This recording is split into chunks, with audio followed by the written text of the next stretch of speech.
ઉદાહરણ 8, 1 સેન્ટીમીટર ત્રિજ્યા, તો લખી દઈએ 1 સેન્ટીમીટર, આ શું આપ્યું છે r, સેન્ટીમીટર લખ્યું છે એટલે 10⁻2 મીટર કરી દેવાનું, અને 0.5 મીટર લંબાઈ, તો L કરી દીધું.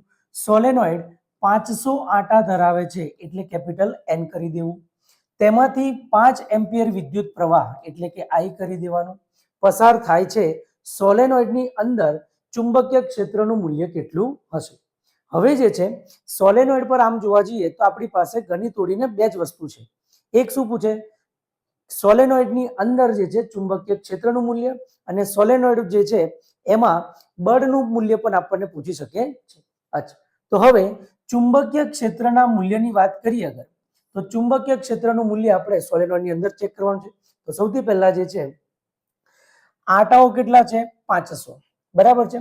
લંબાઈ કેટલી આપી છે? 0.5 મીટર. ત્રિજ્યા આપી છે 5 એમ્પિયર વિદ્યુત પ્રવાહ આપ્યો છે. ઓકે, તો સૌથી પહેલા જે છે અગર આપણને યાદ હોય કે એક કન્ડિશન છે, શું કે અગર સોલેનોઇડની ત્રિજ્યા કરતા સોલેનોઇડની લંબાઈ જે છે ખૂબ જ વધુ હોય તો તેને અતિ લાંબા સોલેનોઇડ તરીકે આપણે ઓળખી શકીએ છીએ. અહીંયા આપણને દેખાય છે કે ત્રિજ્યા કેટલી છે? 1 સેન્ટીમીટર.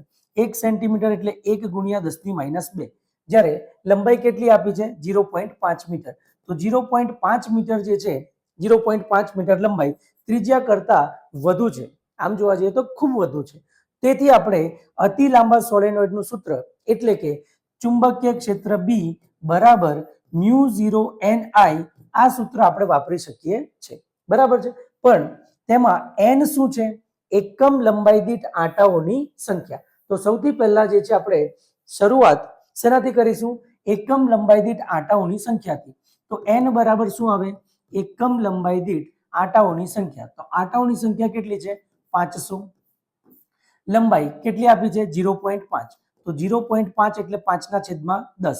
તો 10 ક્યાં જાય? ઉપર. તો આપણે કહી શકીએ 5000/5. તો આ કેટલા થઈ ગયા? 1000. તો આપણે કહી શકીએ કે 1000 આંટા પ્રતિ મીટર n નું મૂલ્ય મળી ગયું. પછી આપણે ચેક કરી લેવાય શું કે ત્રિજ્યા કરતા સોલેનોઇડની લંબાઈ જે છે કેવી છે? વધારે. જે આપણને દેખાય છે કે 1 સેન્ટીમીટર કરતા 0.5 મીટર વધુ છે. ઓકે, તો ડાયરેક્ટ આપણે આ સૂત્રમાં એને મૂકી દેવાય. બરાબર. μ0 નું મૂલ્ય કેટલું આવે? 4π × 10⁻⁷. n શું છે? એકમ લંબાઈ દીઠ આંટાઓની સંખ્યા. તો એ કેટલી છે? 1000. 1000 ને આપણે 10⁻³ લખી શકીએ. પ્રવાહનું મૂલ્ય કેટલું છે? 5. તો હવે 5 ચોક 20, તો 20 ગુણ્યા 3.14 ગુણ્યા 7 માંથી 3 જાય તો 4, તો 10⁻⁴. બરાબર છે. તો હવે 20 ગુણ્યા 3.14, 20 ગુણ્યા 3.14 જે કેટલા આવે છે? 62.8. 62.8 ગુણ્યા 10⁻⁴. હવે આ દશાંશના મૂલ્યને આપણે આગળ ખસાવીએ તો 6.28 ગુણ્યા 10⁻³ ચુંબકીય ક્ષેત્રનું મૂલ્ય કીધું છે. તો ચુંબકીય ક્ષેત્રનું મૂલ્ય 6.28 ગુણ્યા 10⁻³ ટેસ્લા આટલું મૂલ્ય આવશે. બરાબર છે. તો ફરીથી સમજી લઈએ શું આપ્યું છે. 1 સેન્ટીમીટર ત્રિજ્યા અને 0.5 મીટર લંબાઈનો સોલેનોઇડ 500 આટા ધરાવે છે. તેમાંથી પ્રવાહ કેટલો જાય છે? 5 એમ્પિયર. તો R નું મૂલ્ય આપ્યું છે, L નું મૂલ્ય આપ્યું છે, N નું મૂલ્ય, I નું મૂલ્ય. સોલેનોઇડની અંદર ચુંબકીય ક્ષેત્રનું મૂલ્ય કેટલું હશે? સૌથી પહેલા આપણે શરૂઆત ક્યાંથી કરીશું? એકમ લંબાઈ દીઠ આંટાઓની સંખ્યા માટે. કેમ? કારણ કે જે છે અગર એ વસ્તુ આપણે સાબિત કરી દીધું કે ત્રિજ્યા કરતા સોલેનોઇડની લંબાઈ ખૂબ જ વધારે છે, તો આપણે અતિ લાંબા